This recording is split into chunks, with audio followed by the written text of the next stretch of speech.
Comment chanter les notes aiguës? Le détail qui t'empêche d'y arriver. Bonjour à tous et à tous, je suis absolument ravie de vous retrouver pour cette nouvelle vidéo. Bienvenue à toi si tu es nouveau sur ma chaîne. Tu vas retrouver ici une quantité de vidéos sur la voix, des exercices, des échauffements, bref, de la technique, plein de choses que je suis certaine que tu vas adorer. Donc évidemment, abonne-toi, actionne la cloche et rejoins la communauté. Aujourd'hui, j'avais vraiment à cœur de vous refaire une toute petite vidéo sur les aigus parce que je sais que c'est quelque chose qui est vraiment difficile. Je sais que c'est quelque chose que vous aimeriez avoir. Et pour être très honnête avec vous, 90, si c'est pas 99% des coachés qui viennent en coaching chez moi me demandent la même chose, roulement de tambour, les aigus. C'est vraiment quelque chose de pas si évident que ça, avec une recette hyper précise. D'ailleurs, j'en ai fait carrément tout un live avec la vraie recette des aigus. Je vous remets le replay ici, n'hésitez pas à les regarder, parce qu'il y a vraiment des super pépites à aller chercher là-dedans. Maintenant, il y a un détail qui, selon moi, passe de temps en temps un petit peu à la trappe par rapport aux aigus, et j'aimerais bien qu'on regarde ce détail-là aujourd'hui, parce que clairement, si vous mettez ça dans l'équation de vos aigus, ça ne fonctionnera pas. Du moins, pas au début. Peut-être que si vous êtes chanteur niveau 250 Mariah Carey, ça marche. Mais sinon, ça va pas fonctionner. Donc, attention à ce détail, on va le voir ensemble. Mais surtout, je vais aussi vous donner des clés et des outils et des exercices pour enlever cette petite chose-là et faire en sorte que vos aigus fonctionnent dès aujourd'hui. Juste avant de démarrer, je me présente très rapidement pour ceux qui ne me connaissent pas encore. Je m'appelle Elena Hurstel et je suis votre coach vocal depuis 2013 pour faire de votre voix votre allié numéro 1. N'hésitez pas, rejoignez-moi également sur Facebook et sur Instagram. Si ce n'est pas encore fait, dans la description, il y a un petit cadeau qui vous attend. C'est une masterclass, une vraie masterclass bien complète. N'hésitez pas à aller la visionner, elle est vraiment chouette. Il y a vraiment des super petites choses intéressantes, des petites pépites et de la protéine, comme j'aime l'appeler. Donc vraiment, allez récupérer votre petit cadeau que je vous ai préparé. Allez, c'est parti, on rentre dans le vif du sujet. Allez me chercher de quoi noter, un papier et un stylo, parce que croyez-moi, vous allez en avoir besoin. Comment chanter les notes aiguës? Le détail qui t'empêche d'y arriver. Et là, vous vous dites, ok, alors attends, elle va nous parler de soutien. Non. Elle va nous parler de twang. Non. Elle va nous parler de mode. Toujours pas. Elle va nous parler de sound color et de résonance. Toujours pas. Et là, vous vous dites, mais de quoi elle va nous parler? Alors moi, ce qui m'intéresserait de faire, vous savez que sur YouTube, j'aime bien que ça soit un petit peu interactif et j'aime bien aussi que vous puissiez, vous, dans un premier temps, commencer à chercher, que vous puissiez, déjà pré-mâcher un petit peu le travail et qu'on bosse ensemble. Moi, ce que j'aimerais bien déjà dans un premier temps que vous puissiez faire, c'est mettre la vidéo sur pause et me remettre déjà toute la recette de l'aigu. Ce que vous connaissez de qu'est-ce qu'il faut mettre dans un aigu pour que ça fonctionne. Par exemple, l'énergie. Comment il faut placer votre énergie dans les aigus? Si là, vous ne savez pas, je vous mets une petite vidéo sur les aigus, n'hésitez pas à aller la regarder. Déjà, il faut savoir ça. Quelle est l'énergie dont j'ai besoin pour les aigus? Ensuite, au niveau du twang, j'en ai besoin de combien dans les aigus? Encore une fois, on pourra toujours ajuster. Mais de prime abord, au démarrage, vous allez vraiment avoir besoin de booster les paramètres. Une fois que ça fonctionne, une fois que vous vous réveillez à 3h du matin, que vos aigus, ça fonctionne tout seul, la tête à l'envers en mangeant un bounty, là c'est ok, d'accord? Mais en attendant, il y a vraiment des paramètres et des réglages très précis à trouver avant de vouloir prétendre à bouger quelques petits réglages parce que j'ai ma sensibilité d'artiste. Non mais d'accord. Oui, on est d'accord, au début, ça va peut-être pas sonner comme vous voulez, vous allez peut-être sonner comme une chèvre ou comme une casserole, mais c'est pas grave, au moins les ingrédients seront là, quand ça sera super bien installé, on pourra les modifier l'intensité, etc. Mais dans un premier temps, non. Donc préparez-vous, ça sera pas les aigus de Mariah Carey, ça sera pas les aigus de Beyoncé ou de Céline Dion, comme ça va vous demander un peu de boulot, de l'installation, et une fois que ça sera installé, on pourra bouger quelques petites choses, mais c'est pas pour tout de suite. Donc du coup, on en était à combien de soutien, donc combien d'énergie, mettez-le sur votre petite feuille que vous avez préparée, et combien de twang, à votre avis? Dans les aigus, on a besoin de combien de twang? Une fois qu'on a déjà vu ça, bon, on peut déjà un petit peu aller vérifier vos réponses. En termes d'énergie, plus je vais monter, plus je vais avoir besoin d'engager.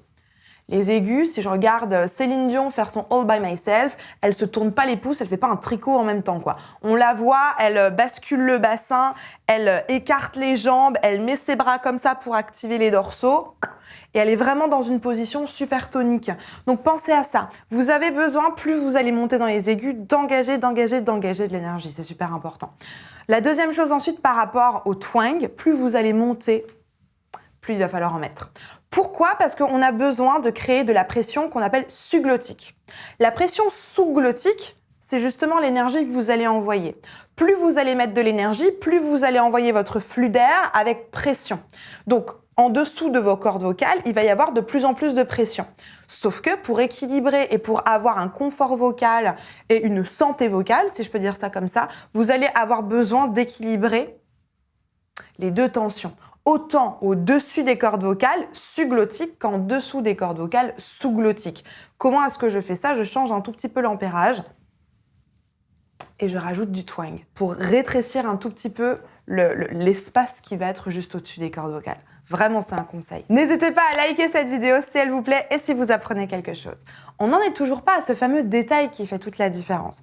Mais pour moi, c'était quand même important de juste remettre quand même quelques bases parce que c'est aussi grâce à ça, c'est aussi ces deux détails-là qui vont faire en sorte que vous n'arrivez pas à faire vos aigus. Le détail qui fait toute la différence est la chose que vous devez impérativement, absolument. Il n'y a pas de négociation possible sur ce détail-là. La chose que vous devez absolument, mais vraiment, vraiment modifier, c'est l'air. Attention, dans les aigus, 0 air. Vraiment, c'est important. Alors oui, vous allez me dire, ouais, mais quand même, l'air, c'est super beau, c'est sensuel, ça apporte de la douceur, c'est trop sympa. Oui, oui, et encore oui, mais pas tout de suite. Parce que si vous n'enlevez pas votre air, ou alors si vous n'êtes pas capable, dans les aigus, de switcher on-off, air, pas air, air, pas air, vous allez vous retrouver à galérer à mettre de la pression, de la pression, de la pression, de la pression, de la pression. Sauf que les cordes vocales, si elles sont pas fermées et qu'elles laissent échapper de l'air, moi j'appelle ça la passoire, vous avez beau mettre plein de pression, il y a de l'air qui s'échappe, quoi. Ça ne fonctionne pas. C'est pas possible. Donc vraiment très important, plus vous allez dans les aigus, plus il faut bien fermer ses cordes vocales, donc 0 air, et avoir une bonne pression sous et sugglottique. Super important. Et là, vous allez me dire, ok Elena, bon, comment est-ce qu'on enlève l'air ? Parce que t'es bien gentil, enlever l'air, ok. Moi, je chante un peu comme Carla Bruni, quelqu'un qui m'a dit que tu m'aimais encore. J'ai plein d'air. Comment je fais maintenant pour aller chanter des aigus ? Alors, devinez quoi ? Je fais partie du club des chanteurs qui ont de l'air. Donc moi, j'ai travaillé ça pendant très longtemps. Donc voilà, j'ai fait partie du même clan que vous. Je suis pas née avec la capacité de tout faire dans ma voix. J'ai vraiment dû travailler dur pour arriver à un résultat aujourd'hui. Donc les deux exercices ou les deux outils que je vous conseille vraiment pour enlever l'air, c'est de travailler soit avec une attaque glottale, donc je vous ai fait une vidéo un peu plus dans le détail, je vous la mets là. Vraiment le fait d'accoler les cordes vocales bien correctement. N'ayez pas peur de faire ça. Par contre, n'allez pas me faire ça, non, ça s'appelle forcer. D'accord ? Jamais de la vie. Par contre, ça, c'est complètement OK. Essayez de voir dans votre quotidien quand est-ce que vous faites ça. Peut-être, moi, c'était quand j'étais enfant, je le faisais très souvent, quand je buvais à la paille. Et à la fin, tu fais un il y a le c'est ça qui m'intéresse. Ça, c'est une attaque glottale.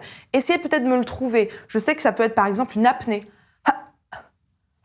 Essayez de me trouver ce son et de l'étiqueter comme étant une attaque glottale, quelque chose qui va vous aider à enlever de l'air. Donc là, vous vous dites, ok, maintenant je sais faire une attaque glottale, super Elena, comment je fais ça sur une chanson, comment je fais ça sur un son ? Très simple, si je prends un aigu, on va prendre celle-ci pour les filles par exemple.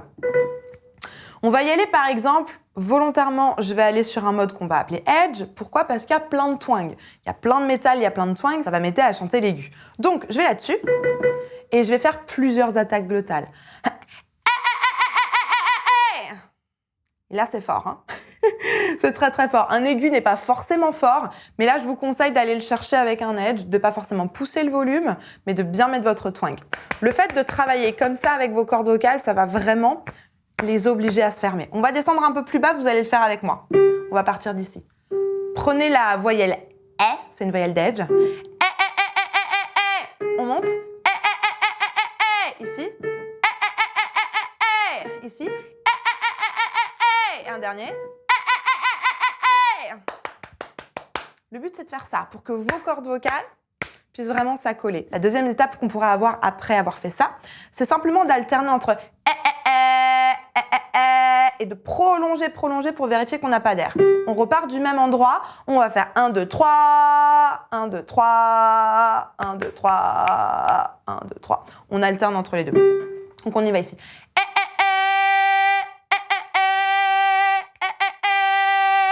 Ok ? Le but étant, j'appelle ça la stratégie du sandwich, le but étant de mettre la technique de part et d'autre et de laisser votre son un petit peu voler de ses propres ailes au milieu et qu'on vérifie qu'il n'y ait pas d'air à l'intérieur, ok ? Juste ici. Donc 3, on tient 3 et de nouveau 3 attaques glottales. Donc on y retourne. Par exemple. Et ensuite, challengez-vous à juste faire sans avoir besoin de votre attaque glottale, au final. Ça, c'est l'étape 3. Donc, étape 1, juste des attaques glottales. Étape 2, j'alterne entre 3 attaques, je tiens, 3 attaques, je tiens. Et la dernière étape, challengez-vous à garder un son tenu en essayant qu'il n'y ait pas d'air. De toute façon, vous allez le sentir. Là, on entend, on perd complètement tous les paramètres, on perd le volume sonore. Donc, faites bien attention à ça. Je vais vous parler d'une de mes coachées qui s'appelle Jennifer. Et Jennifer, quand elle est arrivée en accompagnement, elle voulait absolument chanter des aigus en vraie pleine densité. La première chose que j'ai identifiée, je pense, au bout de 5 secondes quand elle a commencé à chanter, c'est qu'il y avait un tout petit peu d'air. Il y avait une petite fuite d'air. Et elle me disait, Elena, je comprends pas, mes aigus, c'est la galère, c'est la croix et la bannière, j'y vais, je mets plein d'énergie, c'est super dur. Comment je peux faire ? Devinez quoi, l'exercice que je viens de faire avec vous, je lui ai envoyé. Je lui ai borné à sa hauteur en fonction des notes qui étaient les bonnes pour elle. Je lui ai créé un exercice sur mesure avec une routine. Je lui ai envoyé sa routine à la fin du coaching. Elle a bossé ça pendant 2 semaines. Au bout de 2 semaines, on n'en parlait plus. Les aigus étaient placés. Après, évidemment, il a fallu placer plein d'autres choses, placer les modes, placer les sound colors, etc. Mais on n'avait plus ce problème de fuite d'air. Donc vraiment, ça peut se régler très rapidement cette affaire-là. Il faut juste avoir le bon outil, avoir la bonne régularité et la bonne routine. Et ensuite, ça fonctionne tout seul. Donc si comme Jennifer, vous avez aussi envie que je vous accompagne pour qu'on puisse mettre ça ensemble, dans la description, il y a un petit lien vers un formulaire. Remplissez-moi tous les champs de ce formulaire. On va recevoir ça avec mon équipe. On va l'analyser. Et si votre profil fait partie des personnes que j'ai l'habitude de coacher, une personne de mon équipe va vous proposer un bilan vocal. Un bilan vocal, qu'est-ce que c'est ? Simplement un appel où une personne de mon équipe va vraiment prendre le temps avec vous de vous écouter, de vous conseiller pour vous proposer la meilleure formule d'accompagnement. Évidemment et comme toujours, pour résoudre votre problématique de manière efficace et durable. Et enfin, une autre astuce pour pouvoir enlever un petit peu d'air, c'est le cric. Le cric, ou le fry, ou dans certaines techniques, ça s'appelle aussi le slack. Ça, c'est aussi une super astuce pour pouvoir bien accoler correctement vos cordes vocales. Alors, j'ai une de mes coachées qui est coach aussi, et qui m'a dit « Mais Elena, c'est fou parce que moi, j'ai toujours appris que le fry, c'était le premier mécanisme de la voix et que du coup, on ne pouvait pas l'amener ailleurs. » Ben si, bien sûr que c'est le premier mécanisme de la voix, c'est les extrêmes de la voix. Vous allez entendre uniquement du fry, du cric ou du slack dans les profondeurs de votre voix. Maintenant, vous pouvez l'utiliser partout. Je prends Britney Spears, elle l'utilise tout le temps. Oh baby, baby, I was supposed to know. Ah, ça s'utilise partout. En voix parlée, vous écoutez les Américains parler, il y a beaucoup de ça partout. Donc voilà, c'est quelque chose qui peut s'utiliser partout. Moi, je l'utilise aujourd'hui, non pas comme un effet vocal, parce que ça peut être utilisé pour saturer un peu la voix. D'ailleurs, je vous mets la vidéo du cric juste ici pour plus de détails. Moi, aujourd'hui, j'aimerais utiliser le cric comme un outil pédagogique, un outil qui va vous aider à enlever de l'air. Donc, tout simplement, cette fois-ci, on va aller plutôt sur un neutre, sur un i. On va prendre ici. Et vous allez commencer une entame avec un cric.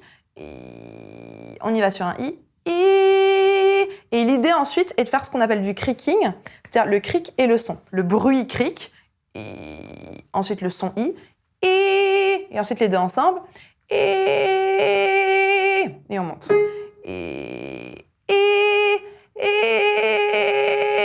Etc. Ça va vous aider déjà à enlever un petit peu d'air. Là, bon, moi, j'en ai pas dans mon i. Il faudrait que je vous fasse un exemple avec de l'air, par exemple. Et par exemple. Et ensuite. Au moment où je mets du cric par-dessus, c'est impossible de mettre de l'air. Donc, je vous conseille vraiment de travailler ça pour plein de raisons. Le cric, c'est super pour le confort de la voix. C'est super pour comment dire, c'est un peu thérapeutique le cric pour les cordes vocales, ça leur fait beaucoup de bien. Donc déjà pour ça, de pratiquer ça, ça va faire vraiment beaucoup de bien à vos cordes vocales. Une fois que vous avez fini un concert ou une grande conférence, de juste faire des ça va vraiment faire du bien à vos cordes vocales. En plus de ça, ça va vous aider pour, comme on disait, enlever l'air. Et la troisième chose qui est super intéressante aussi avec le cric, c'est que ça va pouvoir texturer un tout petit peu votre son. Donc voilà, ne vous en privez pas de ce cric. Comment dire, mettez-le en place, faites-le de plus en plus, laissez-le s'installer et vous allez voir que vous allez pouvoir vous en servir dans plein de situations différentes. La barre de commentaires est à votre disposition. S'il vous reste des questions, des suggestions, peut-être des petits trucs et astuces, n'hésitez pas à me dire la petite pépite que vous gardez d'aujourd'hui. Qu'est-ce que vous gardez de cette vidéo? Quelle est la chose qui vous a fait tilt aujourd'hui? Et puis je vous retrouve tout de suite dans cette vidéo. Une vidéo sur le twang, comment mettre le twang en 5 minutes. Pourquoi? Parce que selon moi, un détail qui fait clairement la différence pour vos aigus, c'est le twang. Je vous mets la vidéo juste ici, n'hésitez pas à aller la voir. C'est des petits exercices en 5 minutes pour appliquer votre twang. En attendant de vous retrouver juste ici dans cette vidéo, je vous souhaite une bonne journée, une bonne soirée. N'oubliez pas, likez, abonnez-vous et partagez cette vidéo à une personne qui pourra en avoir besoin. Et comme d'habitude, croyez en vous, tout est possible. Je vous assure, tout est possible. Allez, à tout de suite, on se retrouve ici.